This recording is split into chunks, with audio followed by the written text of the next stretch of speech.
नमस्कार दोस्तों, आप देख रहे हो online classes of director of photography chapter 8 maintain a safe hygienic and secure working environment, maintain workplace health and safety. दुर्घटना से बचाव और काम करने वाली जगह को सुरक्षित और यकीनी बनाना।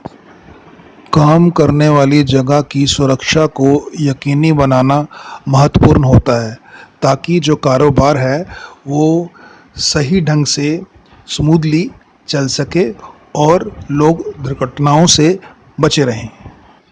आइए उन आदतों व शर्तों पर चर्चा करते हैं जिनसे कर्मचारी अपनी काम करने वाली जगह को सुरक्षित रख सकते हैं। दरवाज़ा खोलने से पहले ये देख लें कि कहीं दूसरी तरफ से कोई व्यक्ति आके टकराए ना। हमेशा कुर्सियों के बीच का रास्ता, जिनको आइसल्स भी कहा जाता है, उनको हर समय साफ रखें। मतलब कुर्सियों के दरमियान जो रास्ता है उसमें कोई रुकावट ना रहे। कार्ड्स को दरवाज़ों के रास्ते में से खींच कर लेके जाएं, उनको धकेलें ना। काम करने वाली जगह और सर्विंग एरिया को साफ और व्यवस्थित रखें। पर्सेस, ब्रीफकेसेस के ट्रिपिंग के बारे में सतर्क रहें, वो असल में हो सकते हैं। और सुनिश्चित कर लें कि बच निकलने के रास्ते सही ढंग से बनाए रखे गए हैं, वो रुकावट से रहित हैं, अनलॉक कर दिए गए हैं और खुलने में आसान हैं। कंफर्म करें, इस बात को लेकर पुष्टि करें कि स्टोर समेत बिल्डिंग के सारे हिस्सों में आग का अलार्म सुना जा सकता है। कुछ इलेक्ट्रिकल सिस्टम, बिजली प्रणालियां, जिनको नियमित तौर पर जांचा जाता है और उनके जो फॉल्ट्स, उनके जो नुक्स होते हैं, उनकी रिपोर्ट की जाती है और उनकी तुरंत मरम्मत की जाती है। सेफ्टी साइंस, हादसों से बचाव या परहेज करना। रसोई में फिसलन वाली फर्श के कारण गिरना, पाइप की लीकेज की वजह से फर्श पर पानी का जमावड़ा, स्लो वाटर ड्रेनेज या पानी की निकासी का या पानी की नालियों का धीरे से बहना, डिशवॉशर्स, आइस मशीन्स और ख़राब वॉकिंग फ्रीज़र डोर सील्स, यहाँ तक कि कर्मचारियों की असुरक्षित काम करने की आदतें।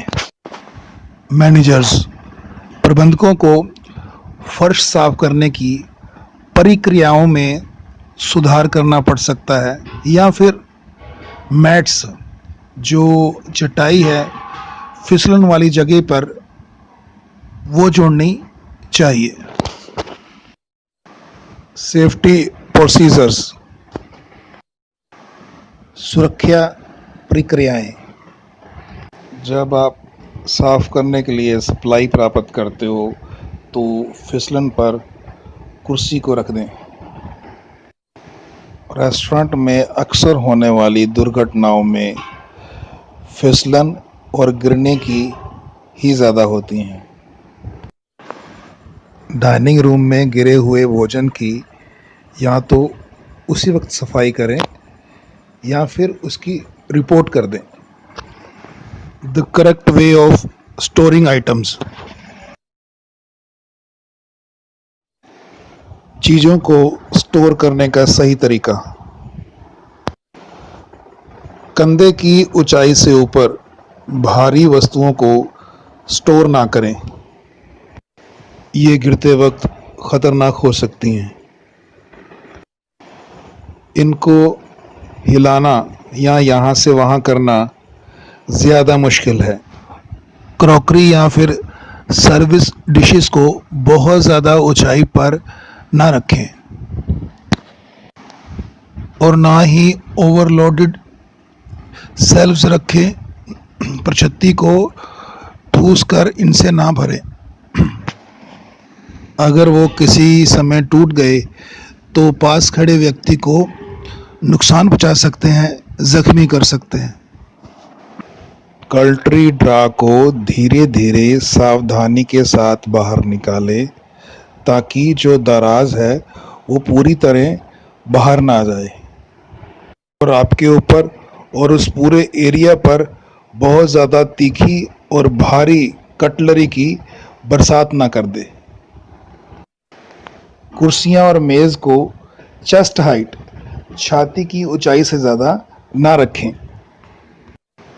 चेक करें कि इसको छोड़ने से पहले स्टैक सुरक्षित है। कभी भी फर्नीचर को दरवाज़ों के पीछे या फिर आग से बचने के लिए जो रास्ते हैं और जो कॉरिडोर्स हैं, गलियारे हैं, उसमें स्टैक को ना रखें।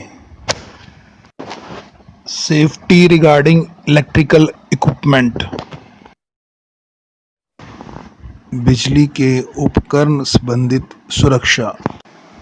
बिजली के उपकरणों को इस्तेमाल करते वक्त ये सब हादसे हो सकते हैं, जैसे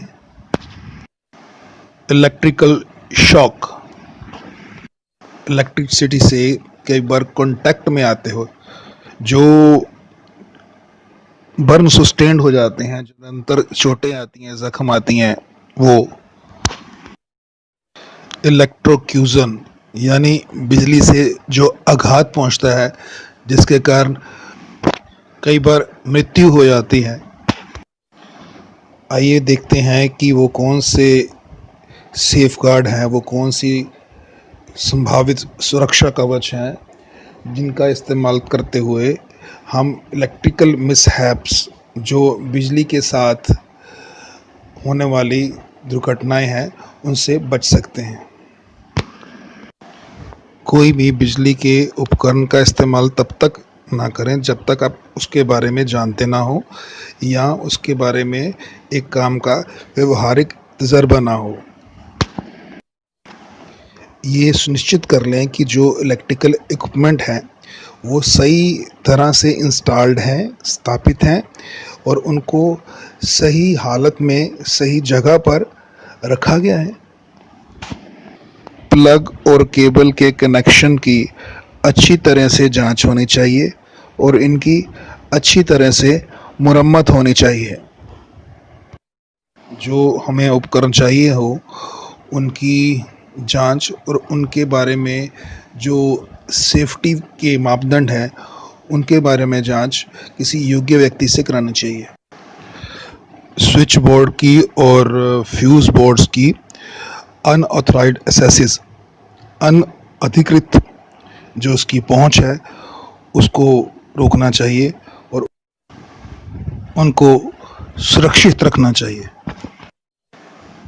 ये सुनिश्चित कर लें कि जो फ्यूज़ और मिनिएचर सर्किट ब्रेकर हैं, लघु सर्किट ब्रेकर्स हैं, उनको अच्छे से पहचान लिया गया है और उनको सफाई से लेबल्ड कर दिया गया है, लिख दिया गया है।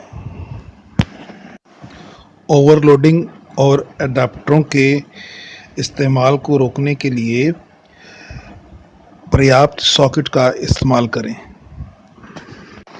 ये सुनिश्चित करें कि इलेक्ट्रिकल इक्विपमेंट, जो बिजली के उपकरण हैं और इसकी जो इंस्टॉलेशन है, स्थापनाएं हैं, उनको नमी या कण या प्रत्याशित प्रभाव हैं, फोर्सिबल इम्पैक्ट हैं, उनसे बचा लिए गए हैं।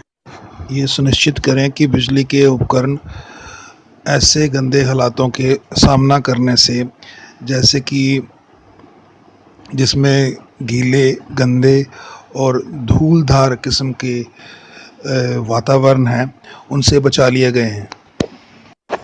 इलेक्ट्रिकल कंट्रोल आउटलेट्स वहाँ ना लगाएं जहाँ ये गीले हो सकते हों, जैसे कि वो इलाका जहाँ पानी की छिपाक पड़ सकती हो, पानी का गड्ढा हो। ये सुनिश्चित करें किचन यानी रसोई से बाहर जाने से पहले सारे इलेक्ट्रिकल इक्विपमेंट्स, बिजली के उपकरण और बर्नर बंद हो गए हैं। इलेक्ट्रिकल शॉक और आग से दूर रखने के लिए बिजली के उपकरणों को पानी से दूर रखें। बिजली के सॉकेट से दूर रहें, खासकर तब जब आपके हाथ गीले हों।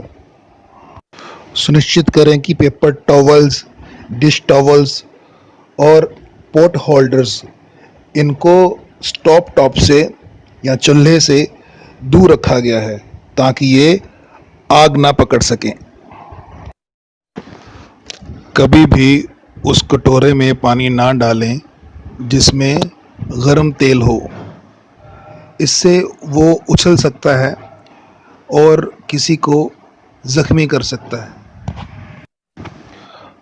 सुनिश्चित करें कि जिस उपकरण से नुकसान हो सकता है उसका इस्तेमाल मरम्मत होने तक इस्तेमाल से बाहर कर दिया गया है। उस उपकरण पर नुक्स का लेबल लगा दें और उसका प्लग हटा दें ताकि उसका इस्तेमाल ना हो। सारे ख़राब उपकरणों की रिपोर्ट करें। स्टाफ को विजुअल इंस्पेक्शन और रिपोर्ट करने के योग्य होना चाहिए, जैसे वॉर्न केबल यानी ख़राब केबल, और उसके बाद है स्कॉर्चिंग यानी झुलसे हुए, और प्लग का लूज कनेक्शन आदि। सुनिश्चित करें कि एक्सटर्नल केबल्स, बाहरी केबल नुकसान और वातावरण से सुरक्षित हैं। केओजेज ऑफ फायर।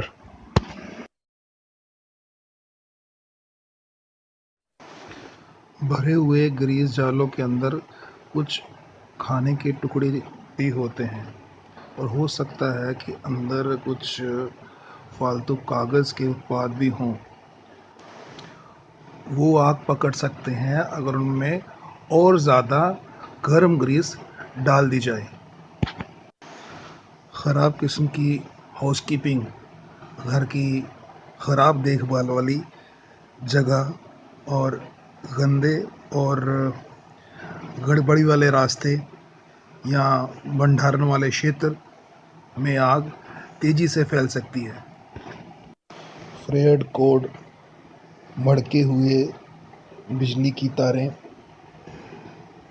ख़राब साजो सामान, संभावित तौर पर उनमें से चिंगारी निकल सकती है और बिजली के कारण आग लगने की ज़्यादा संभावना होती है। ज्वलनशील वस्तुओं को खुली आग और गर्मी के स्रोतों से दूर रखना चाहिए जिससे ये दोनों इकट्ठी ना हो सकें।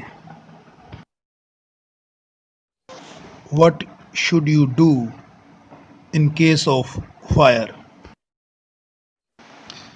जब आग लग जाए तो उस स्थिति में आपको क्या करना चाहिए? आग के स्केल का, उसके पैमाने का, उसके स्तर का मुआयना करो कि कितनी आग लगी है। तुरंत सहायता प्राप्त करें। अकेले आग के पास ना जाएं और ना ही मदद के बगैर इसको बाहर निकालने की कोशिश करें। अगर आग फैल जाए तो ज़्यादा सावधान रहें। फायर ब्रिगेड को कॉल करें। How will you set of the fire alarm? अगर आग लगी हुई है और बिल्डिंग में फायर डिटेक्टर्स, धुएं के खोजकर्ताओं ने इसका पता नहीं लगाया है, तो तब आपको क्या करना चाहिए? तब आपको इमारत के फायर अलार्म सिस्टम को चालू करना चाहिए। और अगर इमारत में कोई पुल स्टेशन नहीं है या आपको पता नहीं है कि वो कहाँ है, तो किसी डेस्क या दफ्तर में जाकर आग के बारे में खबर दें या फिर किसी नज़दीक के कर्मचारी को बताएं। नज़दीक के पुलिस स्टेशन को ढूंढें। एक पुलिस स्टेशन ऐसा उपकरण होता है जो दीवार में पाया जाता है। इस पर कुछ इंस्ट्रक्शंस लिखी हुई हो सकती हैं, निर्देश लिखे हुए हो सकते हैं, जैसा कि पुल डाउन, इसको नीचे की तरफ खींचें, लीवर को खींचें और पुल स्टेशन को ऑन करें, चालू करें। यदि पुल स्टेशन पर ड्यूअल एक्शन है, दोहरी क्रिया है, ये बात पुल स्टेशन के आधार पर हो सकती है। और तब आपको या तो उसको पुश करना पड़ेगा, धकेलना पड़ेगा जो पैनल में होगा, या फिर वहाँ लगे कांच के टुकड़े को तोड़ना पड़ेगा। उसके बाद लीवर को पुल करना पड़ेगा, खींचना पड़ेगा। यदि पुल स्टेशन के ऊपर कवर है तो पहले कवर को लिफ्ट करें, खींचें। उसके बाद पुल स्टेशन के ऊपर लीवर को पुल करें, खींचें। पुल स्टेशन कवर के साथ लोकल अलार्म बज सकता है, पर ये बिल्डिंग फायर अलार्म सिस्टम नहीं होगा। बिल्डिंग फायर अलार्म सिस्टम को सेट ऑफ करने के लिए, चालू करने के लिए आपको लीवर को पुल करना पड़ेगा, खींचना पड़ेगा। कौन सी आपातकालीन प्रक्रियाएं हैं जिनकी पालना करनी चाहिए? वो हैं आग, भूचाल, बिजली की असफलताएं, जहरीला पदार्थ, कट और ग्रेज के मामले में फायर डिपार्टमेंट को अलर्ट करने के लिए रेस्टोरेंट से फ़ोन करें। अगर इसको बहुत ही सुरक्षा के साथ हो सकता हो तो, या फिर कहीं बाहर के फ़ोन से फ़ोन करें। जो मेहमान हैं उनको शांत रखें और उनको बिल्डिंग से जितनी जल्दी हो बाहर निकालें। वो भी जो बाहर निकलने के रास्ते हैं, इवैक्यूएशन रूट्स हैं, उससे एक ऐसी योजना बनाएं जिससे सारे मेहमान और कोवर्कर्स सब बाहर आ जाएं और उनको फिर से वापस बिल्डिंग में दोबारा एंटर ना करना पड़े, जाना ना पड़े। बिल्डिंग के बाहर पहले से योजनाबद्ध स्थान पर इकट्ठे हो जाएं और देखें कि अगर कोई गायब है तो फायर फाइटर्स को उसकी इत्तला करें, उनको बताएं। यदि भूचाल आ जाए तो मेहमान और जो स्टाफ है वो मजबूत टेबल्स के नीचे छुप जाएं, या फिर अंदरूनी दीवार के पास, या फिर जो डोर फ्रेम है वहाँ, या फिर जो कमरे का अंदर का कोना है वहाँ, या फिर ऐसी जगह जहाँ पर बिल्डिंग के मलबे से बचने के लिए कोई ढाल हो, वहाँ छुप जाएं। यदि जो इलेक्ट्रिकल फेलियर है वो टेम्परेरी है, मतलब थोड़ी देर के लिए बिजली गई है, तो सब्र आपका एक रिस्पॉन्स होना चाहिए। मतलब तब धैर्य बनाए रखें। पर यदि बिजली काफ़ी देर तक ना आए तो मेहमानों के लिए अपना खाना जारी रखने के लिए और घूमने के लिए, बाहर निकलने के लिए रोशनी की ज़रूरत पड़ सकती है। बहुत सारी इमारतों में इमरजेंसी लाइटिंग होती है जो कि आउटेज द्वारा शुरू की जाती है। चमड़ी या आँखों के साथ रसायन के संपर्क के मामले में उस क्षेत्र को 15 से 20 मिनट तक पानी के साथ धोना चाहिए। रसायन ग्रहण की स्थिति में नज़दीक के जहर कंट्रोल केंद्र में या फिर डॉक्टर को फ़ोन करें और उनकी सलाह की पालना करें। यदि आप अपने आप को काट लेते हो या रेस्टोरेंट में कोई ज़ख्मी है या बीमार है, खून या शरीर के और तरल पदार्थों को दूसरों के संपर्क में लेके आ रहा है, तो शरीर के तरल पदार्थों के फैलाव को यूनिवर्सल प्रिकॉशन की प्रक्रियाओं से संभाला जाना चाहिए। What is the hazard? Hazard या जोखिम काम की जगह पर ऐसी चीज़ जिससे लोगों को नुकसान पहुंचने की संभावना होती हो, वो हैज़र्ड कहलाता है। हैज़र्ड को काम करने वाली जगह पर होने वाली चीज़ों में शामिल कर सकते हैं, जैसे मशीनरी या ख़तरनाक रसायन। दूसरे जोखिम ऐसे हैं जो काम करने के तरीकों के साथ संबंध रखते हैं। शारीरिक तौर पर होने वाले हैज़र्ड सबसे आम हैं और ये ज़्यादातर काम की जगह पर ही होते हैं, एक समय में या किसी और समय में। इलेक्ट्रिकल हैज़र्ड्स बिजली के उपकरणों के साथ होने वाले हैज़र्ड्स। इसमें आता है फेयर्ड कोड्स, खुली हुई तारें, इम्प्रॉपर वायरिंग, वायरिंग का सही ढंग के साथ ना किया जाना, स्पिल्स ऑन फ्लोर्स, फर्श पर फैलाव, ट्रिपिंग हैज़र्ड्स। काम की जगह पर होने वाले हैज़र्ड्स की स्रोतों की एक वाइड रेंज है, मतलब ये हैज़र्ड्स काम की जगह पर काफ़ी संख्या में होते हैं। आम उदाहरणों में ऐसा कोई पदार्थ, प्रक्रिया, अभ्यास शामिल होते हैं जिनमें ऐसी योग्यता हो जो कुछ हालातों में किसी व्यक्ति को नुकसान या सेहत पर बुरा प्रभाव डाल सके। लुकीमिया,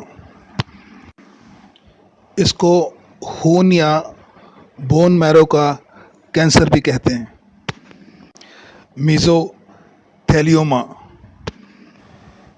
ये फेफड़ों की परत का या फिर प्लूरल लाइनिंग का या जो एब्डोमिनल कैविटीज़ होती हैं पेट में, उनका एक घातक किस्म का ट्यूमर है। अक्सर ये एस्बेस्टोस के संपर्क के कारण होता है। Biological hazards,